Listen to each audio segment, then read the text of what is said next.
Alkene बनाने की दूसरी विधि है एल्किल हैलाइड को सिल्वर नाइट्राइट के साथ गर्म करने पर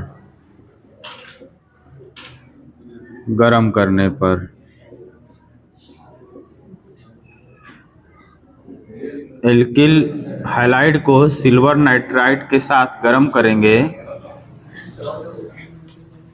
तो यह जो है AgX बना लेगा और RnO2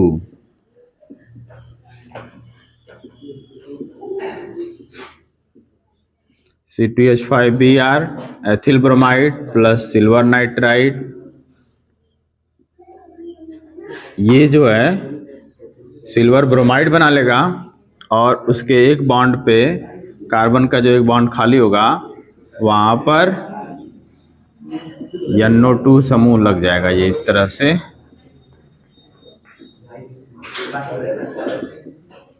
नाइट्रो एथेन, ये जो बना है नाइट्रो एथेन, ठीक।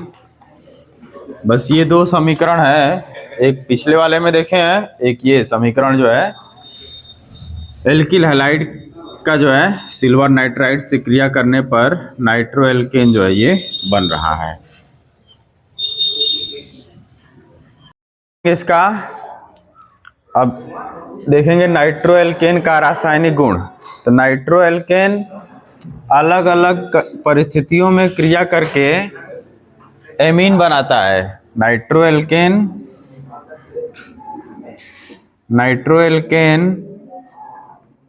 विभिन्न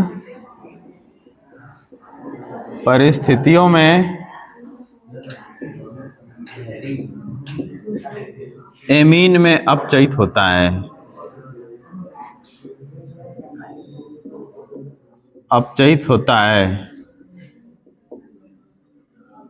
विभिन्न परिस्थिति का मतलब क्या है कि यदि हम डायरेक्ट नाइट्रो एल्केन को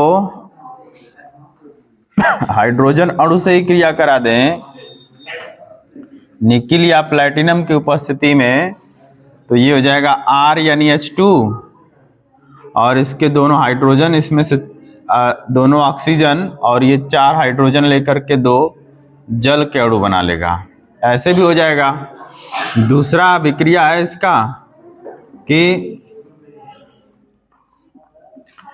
NaHCl4 के द्वारा जो अम्लीय माध्यम में यह अपचयित होता है, तो इनकी अभिक्रियाओं से भी जो नवजात हाइड्रोजन निकलते हैं, यह नवजात हाइड्रोजन जो है इसी तरह से एमीन बना लेंगे और प्लस 2H2O बन जाएगा, ठीक। लिथियम एल्युमिनियम हाइड्राइड से भी बनेगा RnO2 प्लस 6H, यह आएगा लिथियम एल्युमिनियम हाइड्राइड से। यह हाइड्रोजन जो निकलेंगे तो यह हाइड्रोजन जो है फिर इसी तरह से RNH2 प्लस 2H2O। तो अलग अलग माध्यमों में यह सभी क्रिया करके प्राथमिक एमीन का निर्माण करते हैं। कौन? नाइट्रो एल्केन, ठीक ना। ये इसका पहला जो है अपचयन अभिक्रिया है जो कि अलग अलग परिस्थितियों में एमीन का निर्माण कर रहा है। अब यह जब ये क्रिया करेगा तो इससे बनाएगा RCOOH कार्बोक्सिलिक अम्ल और प्लस NH2OH बनाएंगे, ये हाइड्रोक्सिल एमीन बनेगा ये, ठीक। ये कार्बोक्सिलिक एसिड, लेकिन जब ये बनेगा तो इसमें कार्बन की श्रृंखला बड़ी रहेगी। सिंगल कार्बन वाले मेथिल से नहीं बनेगा ये, CH3 CH2 NO2, मतलब मेथिल नाइट्रो जो है मेथेन से ये नहीं बनेगा, नाइट्रो एथेन से बनेगा ये HCl। अब जब इससे क्रिया कराएंगे ये हो जाएगा acetic acid plus hydroxyl amine.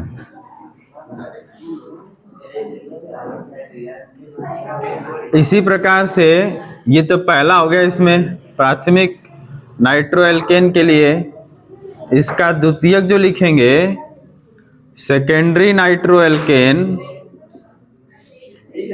Secondary नाइट्रोएल्केन जल अपघटित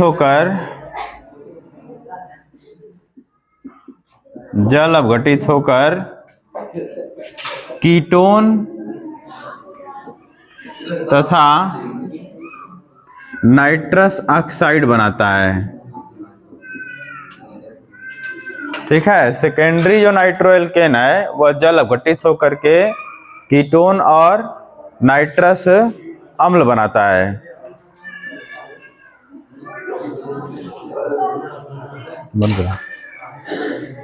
इसकी अभिक्रिया देखिए, यहाँ पे CH3 CnO2 CH3 और ये H, ठीक, ये जल अपघटन होता है HCl की उपस्थिति में उबालने पर।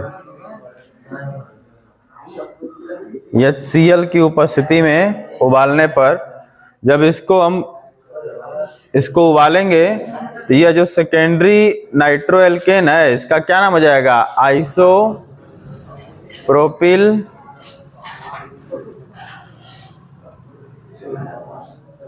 नाइट्रोएल्केन, ठीक, या ऐसे IUPAC नाम लिखेंगे तो 2 नाइट्रो प्रोपेन। ये अब जब इसको इसके साथ उबालेंगे, जल अपघटित होगा जब ये, तो इसमें का जो है इसके 2 अणु लेंगे, 2 अणु, ठीक, और यह तो नाइट्रस ऑक्साइड में बदल जाएगा और प्लस जो है यह इसके साथ मिल करके यहाँ पर ऑक्सीजन जो ले लेगा तो कीटोन हो जाएगा। ये हो जाएगा CH3COCH3, ये, ठीक, और प्लस ये बन जाएगा N2O और प्लस 2H2O, एसीटोन, और ये नाइट्रस ऑक्साइड, ये बनेगा। ये इसका जो है जल अपघटन है। और जो तीसरा है टर्सरी नाइट्रोएल्केन, वह जो है टर्सरी नाइट्रोएल्केन HCl के साथ जल अपघटित नहीं होता है। दोनों में रासायनिक अंतर भी तीनों में पूछ सकता है कि रासायनिक अभिक्रिया द्वारा प्राथमिक, द्वितीयक, तृतीयक नाइट्रोएल्केन में विभेद कीजिए। तो ये 3 तरह की अभिक्रियाएं जो है लिखेंगे, जिसमें ये 2 अभिक्रियाएं करते हैं लेकिन दोनों के उत्पाद अलग अलग हैं। जब प्राथमिक नाइट्रोएल्केन क्रिया करेगा तो कार्बोक्सिलिक अम्ल बनेगा, लेकिन जब सेकेंडरी नाइट्रोएल्केन जल अपघटित होगा तब वहाँ पर कीटोन बनेंगे और नाइट्रस ऑक्साइड बनेगा। और जो तृतीयक एल्कोहल है यह HCl के साथ अभिक्रिया नहीं करता है, जल अपघटित नहीं होता है।